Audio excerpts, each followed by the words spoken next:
Good morning. It's Wednesday, February 19th. The multi-front war in the Middle East is now 502 days old. I'm your host, Jonathan Schanzer. Welcome back to the FDD Morning Brief. Lots happening across the Middle East, as always, but here's something that grabbed my attention. The Saudis hosted Secretary of State Marco Rubio and Russian Foreign Minister Sergei Lavrov for talks to lower tensions over Ukraine. Those tensions have, of course, spilled over into other parts of the world. And it seems that both sides are willing to try and talk through it all on neutral ground. Except here's my question. When did Saudi Arabia become neutral ground? The Saudis are supposed to be American allies, not disinterested parties that are palatable to both sides in Cold War 2.0. Is this the new Saudi Arabia? If so, we might be watching a transformation of the Middle East, and not in a positive way, if you ask me. Our guest today is my old friend Dan Feferman. He's a writer, speaker, researcher, and podcaster. That's a lot of stuff. He's based in Israel. I met Dan here in Washington more than 20 years ago when he was a lowly intern. Today, he's a fellow at the Jewish People Policy Institute and co-chair of the Gulf Israel Policy Forum. Perhaps more importantly for today, Dan also serves as chairman of Sharaka, a nonprofit organization founded in 2020 following the signing of the Abraham Accord. Sharaka, which means partnership in Arabic, works to foster and strengthen connections between peace activists, academics, writers, and business people in Israel and other countries across the Middle East and North Africa. We'll be speaking with Dan about his work there in just a few minutes, so hang tight for that. If the news reports are correct, Hamas will soon release the bodies of Shiri Bibas and her two sons, Ariel and Kfir. Ariel was 4 when he was kidnapped on October 7th, and Kfir was just 9 months old. There have been several pivotal moments in this war. Most of them have been on the battlefield, but this one could be quite different. Kfir Bibas is literally the poster child of Israel's war against the barbarity of Hamas. His face is probably the most ubiquitous and recognizable of all the faces you can see plastered all over Israel in support of the hostages and their families. When I was in Israel last month, I heard from officials that bad news about the Bibas brothers was likely, and it really felt like someone had knocked the wind out of me.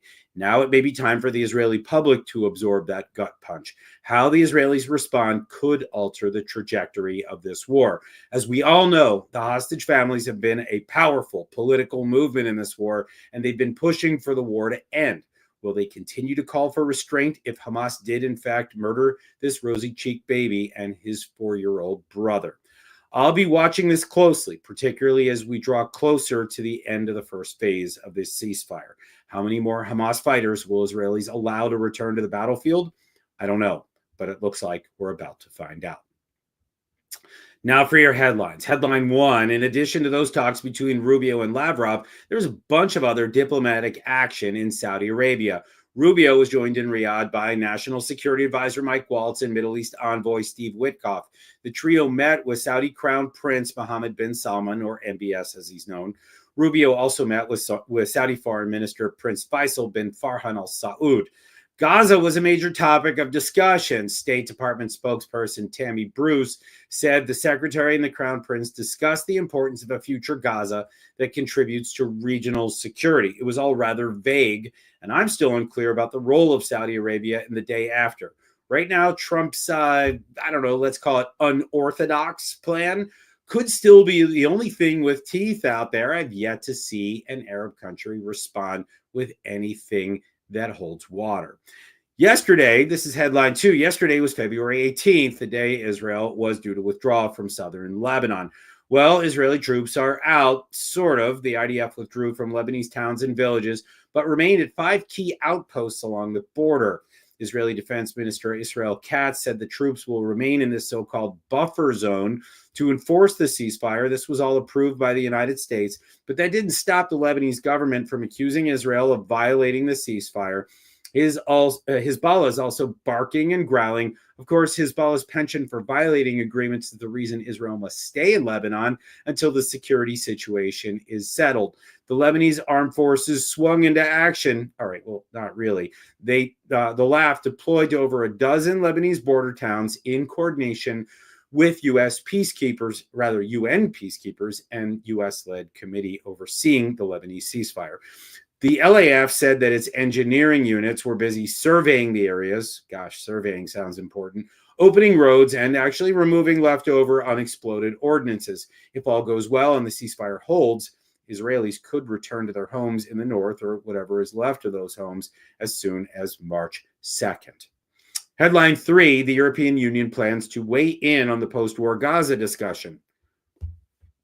Great, I guess. According to a document seen by Reuters, the EU is going to tell Israel that Palestinians displaced during the war must be ensured a dignified return home, and that the European bloc will contribute to Gaza reconstruction efforts. The Europeans will reportedly present their position on February 24th when the EU-Israel Association Council convenes in Brussels. The council is supposed to meet annually, but it hasn't since 2022, well before the current war. Europe is a major source of aid for the Palestinians and a major source of irritation for Israel. Since October 7th, EU member states have joined South Africa's case against Israel at the International Court of Justice. They've blocked the United States, or they have backed, rather, the United Nations Relief and Works Agency, despite its complicity in Hamas terror, and they repeatedly threatened to sanction Israel over its operation in Rafah. The European opposition to Trump's Gaza-Lago plan is what's driving this right now, but whether they can actually come up with a viable alternative remains to be seen.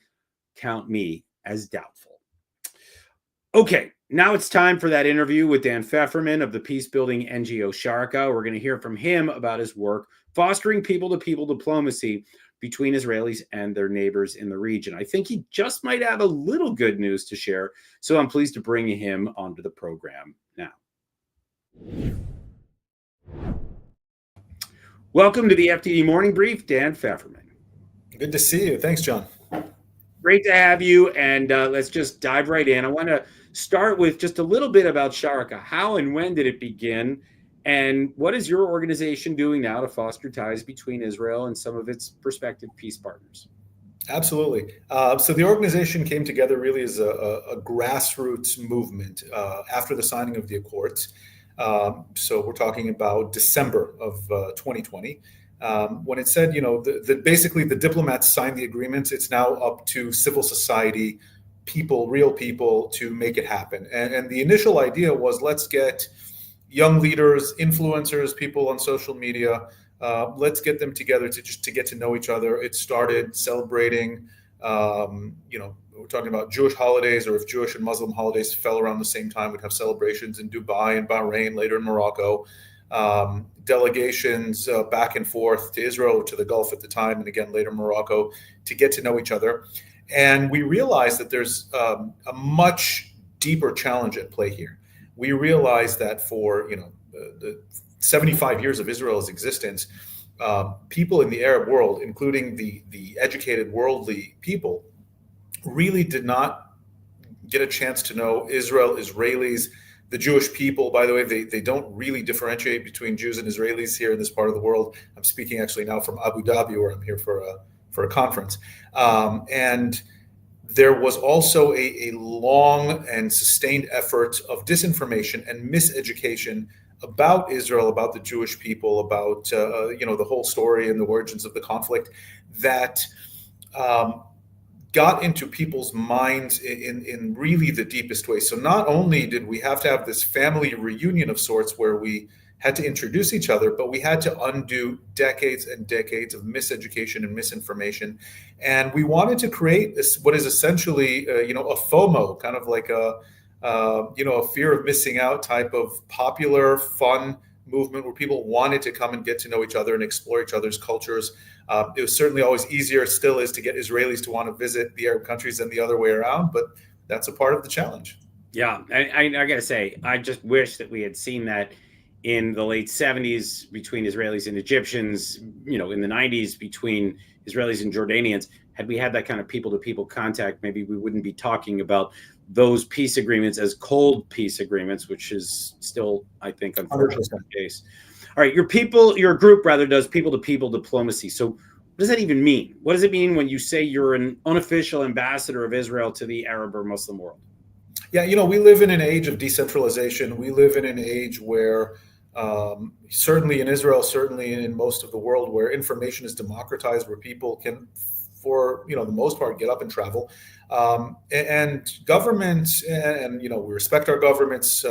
Some people love their governments. Certainly, our friends in the Arab world really do appreciate and love their governments. In Israel, that's obviously a democratic thing, but there's a role for people to be ambassadors for their countries, for their cultures, for their identities, for their religions. And we don't have to wait for our governments. We're grateful to have the cooperation and blessings of our governments for what we do.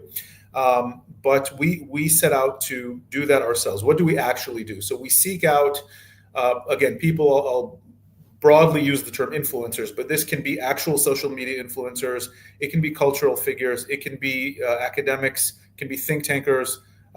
Imagine, Arab versions of yourself. It can be imams, and it has been imams and religious leaders and people who are current or former government advisors or officials. Let's get them to Israel on an educational trip where they learn the history, they meet people, they learn the complexities, the political and historical and religious and social complexities. We try to get Israeli groups to go on such trips to build connectivity and understanding and dialogue with our Arab friends. We launched a program that, through the vehicle of Holocaust education, anti-Semitism education, we tackle concepts of religious and societal extremism, and we take, we took the first, and we continue to do this on a regular basis, groups of journalists and thought leaders from around the Arab and Muslim world, beyond the Arab world, to Auschwitz, to Poland, to Germany on Holocaust education trips. And then they launch follow-up projects in their countries to educate their societies. And we go actually all over the United States, sending these kind of representative speaking delegations, and we'll be in Washington, D.C., in the coming month, where we try to present an alternative, positive vision of the Middle East, which I have to say was born out of fresh and positive thinking of U.S.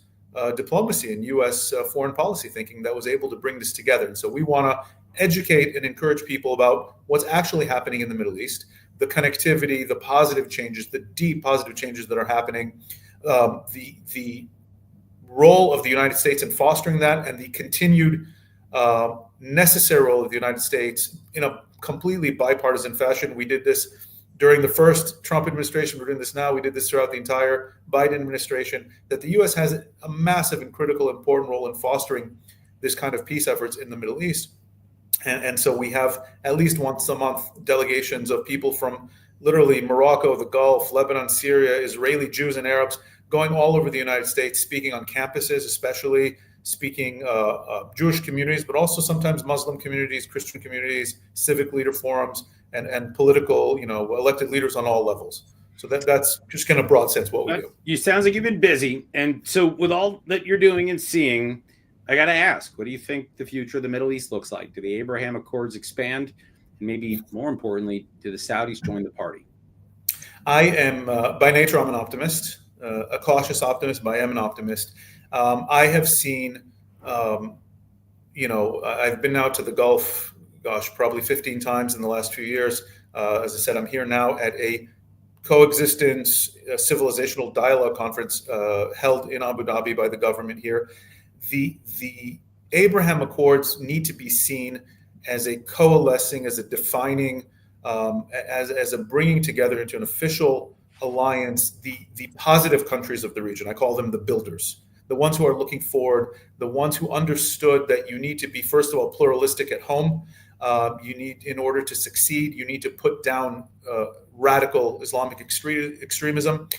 You need to put aside the idea of Palestinian fanatical, I don't want to call it nationalism because it's not nationalism, but this constant idea of a mukawama, this constant idea of never-ending resistance that doesn't lead anywhere without a positive vision for statehood. All these ideas need to be put aside, and they're outdated. And there are countries in the region, the UAE is, you've been here a lot of times. This country is 50 years in the future, and they think strategically and they think ahead. I think the Saudis are right on their tails. I don't think the Abraham Accords happened without the Saudis giving it their full blessing. And what I see now, especially, the Hamas attack on October 7th was many things, and we can get into that if you want. But one of the things it was a major and desperate attempt to derail the Abraham Accords, besides the attempt to unend the state of Israel. But it was an attempt to derail the coming Saudi agreement that was supposed to happen. And the Saudis have more than hinted, more than a few times, the Emiratis are now clearly, if you're hosting a conference like this with Israeli figures, even if they're religious and cultural figures, these are statements to the region that things are moving ahead.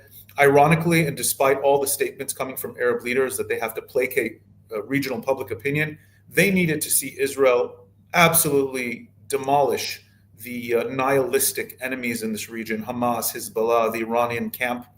And so the future of the Accords is this, and they understand that they don't have a future without these kinds of accords. And so I think, especially now, as this war wraps down, as an administration that is much more, well, maybe except for your headline number 2 there, than an administration that understands these dynamics and looks like it's willing to support them aggressively, because that's what is needed, then they're back in the game. And I think we're going to see, if, and it's a big if, the Israeli political leadership knows how to harness and think strategically, and that's always a challenge in Israel because of domestic political considerations, which are oftentimes out of sync with regional strategic initiatives, then we're going to see some major progress and maybe even something on the grounds of a historic breakthrough with the Saudis. And once that happens, we will have an official end to the Israeli-Arab conflict.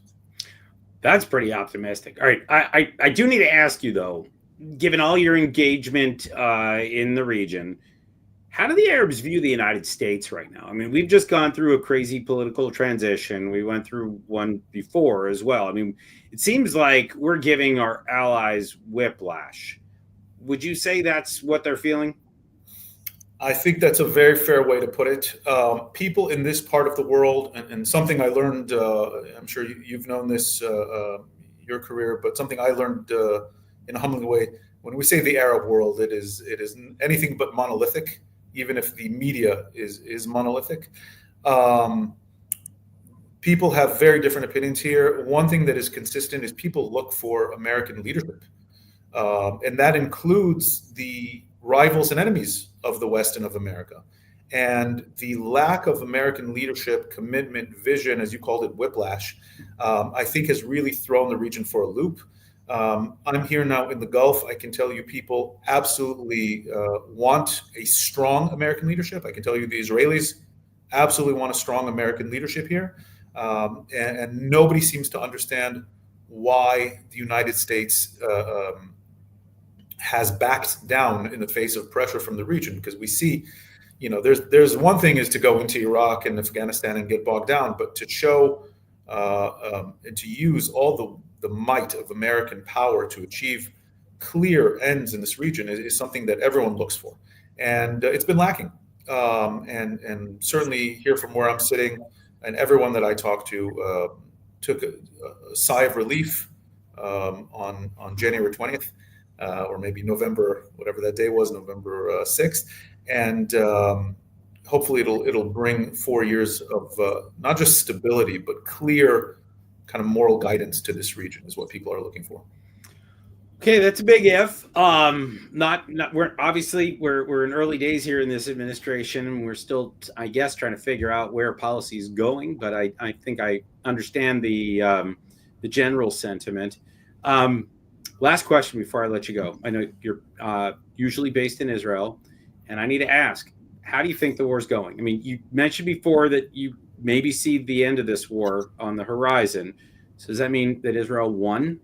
Do you think there's a chance that the war would resume? Do you think it actually has officially stopped?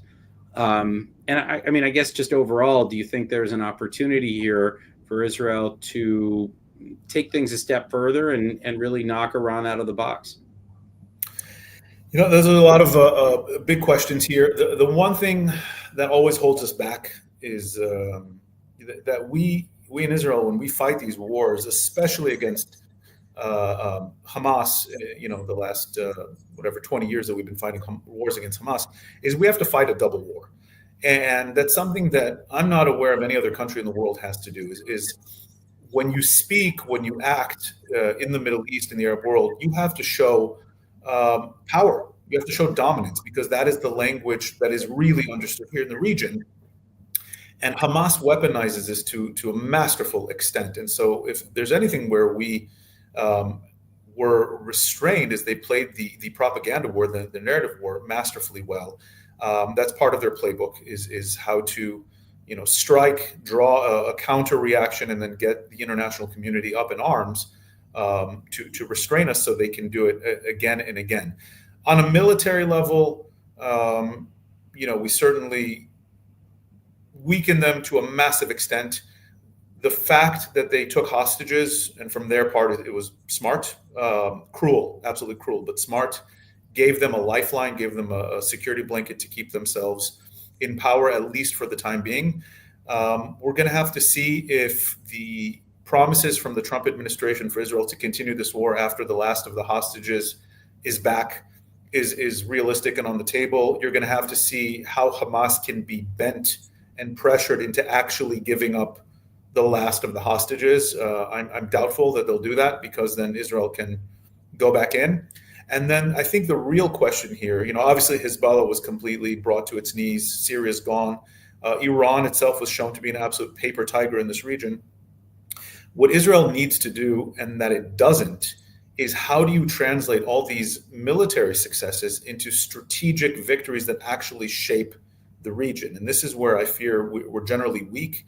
I think we have to do this with strong regional alliances. I think we have to set clear, not just military, because militarily we can handle any of these threats, and we've shown that. The military side of the Gaza war, obviously the Lebanon war, were outstanding from an Israeli perspective. How do you translate, tactical battlefield victories into a strategic success? How do you harness the Saudis? How do you get the Americans and maybe the Gulf Arabs to pressure now the Egyptians and Jordanians from letting Hamas regroup and retake control of Gaza? These things are possible, but they're going to require more than the myopic Israeli strategic thinking that we tend to have. And if we can somehow figure out a slightly longer term plan that is not just going to be military, but it's going to be diplomatic, it's going to be economic, it's going to have multifaceted aspects, and the United States is going to have to be a key part of this. It is possible to either downgrade Hamas to the extent where it's irrelevant, or really finally get rid of it. Same with Hezbollah. You mentioned the Lebanese army. Let's see. And we have a huge opportunity here in the region right now, and we just need to be smart and coordinated and have some courage, because clearly the military and economic and moral right is on our side. We have to understand it, we have to believe it, and we have to work in a very coordinated, concerted fashion in order to translate those into real gains that will change the region. All right, we're going to leave it there. I want to thank you, Dan Feferman, for joining us today on the FDD Morning Brief. Thanks for having me. All right, here's what FDD has on tap for you today. My colleague, Rear Admiral retired Mark Montgomery, recently joined FDD Senior Advisor Aaron McLean on his School of War podcast to consider whether the United States is prepared for cyber warfare with its adversaries, particularly China. This is important stuff, so check out School of War wherever you get your podcasts. FDD's Hussein Abdul Hussein has a piece for the English language Lebanese outlet, This is Beirut. He explains why making peace with Israel is in Lebanon's best interest. Whether the citizens of Lebanon know it or not, and whether they like it or not, normalizing ties with Israel will have a tremendous positive impact on Lebanon's future. And it's always actually already looking a little bit brighter in light of Hezbollah's decline. But this next step is a big one. And I'm not quite sure they understand what's right in front of their noses over there in Lebanon. So we're going to have to watch that one carefully. Finally, check out my colleague Jonathan Saya's piece in FDD's Long War Journal on the Islamic State Khorasan province, ISKP. With regional entities like the Taliban, Iran, and Pakistan failing to curb the ISKP, the threat has expanded to the United States and Europe. I don't think I need to say this, but I'll do it anyway. ISIS is one group you don't want to see making a comeback anywhere around the world. That's it for this Hump Day episode of the FDD Morning Brief. If you're craving more, check out the expert analysis on our website, fdd.org. Read our quick takes on X at FDD or watch the videos we post on Instagram and YouTube. And as always, you can feel free to make that tax-deductible donation at fdd.org/invest. Tune in Friday for another episode of the FDD Morning Brief. We'll be joined by FDD Senior Research Analyst Max Meislich to discuss South Africa's truly sick obsession with Israel. We'll analyze a country that went from the long walk to freedom to a long walk off a short pier in just a quarter of a century. It's not pretty, folks, but it's a crucial problem set to understand, one that is not widely understood in this town. So until Friday, then, I'm Jonathan Schanzer, signing off for FDD.